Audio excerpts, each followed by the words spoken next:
თავდაცვისა და უსაფრთხოების სფეროში თანამშრომლობის გაძლიერება მზარდი რუსული აგრესიის, გაუარესებული ტრანსატლანტიკური კავშირების, ევროპისადმი ამერიკის შეერთებული შტატების ერთგულების მაჩვენებლის შემცირებისა და დაძაბული გეოპოლიტიკური ვითარების ფონზე. გდანსკში პოლონეთისა და საფრანგეთის ლიდერების შეხვედრა მსოფლიოსთვის აქტუალური საკითხების განხილვითა და მათი გადაჭრის გზებზე საუბრით წარიმართა. დონალდ ტუსკი და ემანუელ მაკრონი თანხმდებიან, რომ ნატოს წევრ ორ სახელმწიფოს შორის კავშირების გამტკიცებას ბევრი დადებითი შედეგი მოჰყვება საერთო ევროპული კეთილდღეობისთვის. ამ მხრივ მხარეები გულისხმობენ ბირთვული შეკავების, სამხედრო თანამგზავრების, თავდაცვითი ინდუსტრიის განვითარებას, ასევე ერთობლივი წვრთნების ჩატარებასა და სადაზვერვო ინფორმაციის მიმოწვას. ჩვენი შეხვედრა არის ნოემბერში. პოლონეთსა და საფრანგეთს შორის ხელმოწერილი შეთანხმების შედეგი. ორივე სახელმწიფო ვართ ერთგულნი მაქსიმალურ შესაძლებლობამდე განვავითაროთ პოლონურ-ფრანგული ურთიერთობები. გმადლობთ, რომ ამ რთულ და გაურკვეველ ვითარებაში შევძელით და გამოვნახეთ დრო ერთობლივი მუშაობისთვის. ვიზიარებთ ერთიან ხედვას გეოპოლიტიკურ მდგომარეობაზე.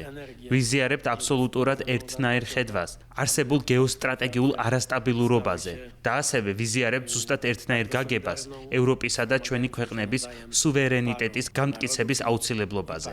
განსაკუთრებით გსურს არ შევწყვიტოთ ჩვენი მხარდაჭერა უკრაინისად, რომელიც აგრესიას ებრძვის. რადგანაც ჩვენ უზრუნვალთ ტრანსატლანტიკურ კავშირებზე, მოხარული ვარ, რომ ორივე ვიზიარებთ საერთო ხედვას და მხარს უჭერთ ამ ურთიერთობების მაქსიმალურ დონეზე აყვანას.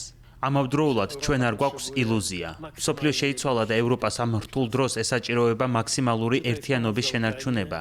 იქნება ეს უკრაინისადმი დახმარება, უსაფრთხოების უზრუნველყოფა აღმოსავლეთის ფლანგზე, თანამშრომლობა კოსმოსისა თუ თანამედროვე ტექნოლოგიების, ხელოვნური ინტელექტისა და კიბერუსაფრთხოების სფეროში. დიახ, ევროპამ უნდა ირწმუნო საკუთარი ძალისა და შესაძლებლობების, რადგან ამას ჩვენს ნაცვლად არავინ არ გააკეთებს.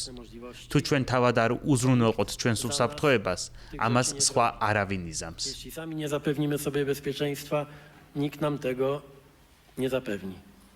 ახლო აღმოსავლეთის რეგიონში დაძაბულობა და ჰორმუზის სრუტის ბლოკადა უარყოფითად აისახება როგორც საფრანგეთზე, ისე პოლონეთზე, რადგან კომერციული გემებისა და ნავთობტანკერებისთვის დაკეტილი სტრატეგიული საზღვაო მარშრუტი ამ ორი ქვეყნის ეკონომიკურ მაჩვენებლებზეც აისახება. თუმცა ზოგიერთ შემთხვევაში ეს პრობლემა გაცილებით მეტია, ვიდრე მხოლოდ ფინანსური წნეხი. 19 აპრილს ჰორმუზის სრუტეში ფრანგული კონტეინერ-მზიდი ირანული თავდასხმის ქვეშ აღმოჩნდა, თუმცა ემანუელ მაკრონის განცხადებით, ეს არ ყოფილა მიზანმიმართული ქმედება პარიზის წინააღმდეგ, ამიტომ მომხდარმა არ უნდა შეუწყოს ხელი ვითარების ესკალაციას. ირანის ხელისუფლებასა და გადამზიდ კომპანიებს, ასევე ირანის სადაზვერვო სამსახურებსა და სხვადასხვა ჩართულ ქვეყანას შორის მოლაპარაკებების შემდეგ, რადგან ამ კონფლიქტში ჩაებნენ მალტა, ინდოეთი და სხვები, რამდენიმე ტანკერმა და კონტეინერ მზიდმა დაიწყო ჰორმუზის სრუტის დატოვება, როგორც ეს ბოლო კვირების განმავლობაში ხდებოდა. სავარაუდოა, რომ ჰორმუზის სრუტის მიზანმიმართული ბლოკადის შენარჩუნების შესახებ ამერიკის შეერთებული შტატების გადაწყვეტილებების შემდეგ ირანის ხელისუფლებამ შეცვალა თავისი პოზიცია.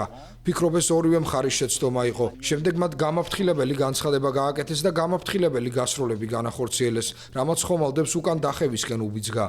ისინი მართლები იყვნენ და ფრანგული მხრიდან არანაირი დაზიანება არ ყოფილა, არც დაშავებულები ყავს.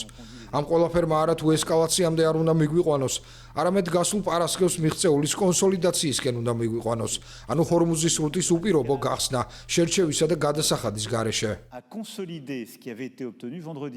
სწორედ ჰორმუზის სრუტი და ახლო აღმოსავლეთის ომი გახდა დიდი ხნის მოკავშირე ევროპასა და ამერიკის შეერთებულ შტატებს შორის ურთიერთობების შიხში მოქცევის მიზეზი. დონალდ ტრამპმა ნატოელ მოკავშირეებს მშიშრები უწოდა, თავად სამხედრო ალიანსს კი ქაღალდის ვეფხვი. რითაც გამოხატა უკმაყოფილება იმის თაობაზე, რომ მისი წევრები არ შეუერთდნენ ვაშინგტონისა და თელ-ავივის სამხედრო ოპერაციას ირანის წინააღმდეგ. ამავდროულად ევროპული კონტინენტისთვის არსად გამქრალა მოსკოვისგან მომდინარე საფრთხეები და უკრაინის წინააღმდეგ წარმოებული აგრესია, რომელიც ნამდვილი თავისტკივილია ვარშავისთვის. პოლონეთი არაერთხელ გამხდარა რუსული უპილოტო საფრენი აპარატების სამიზნე, რომელთა ნაწილის გადაჭერა კიევმა შეძლო 4 წელში დაგროვილი გამოცდილებით.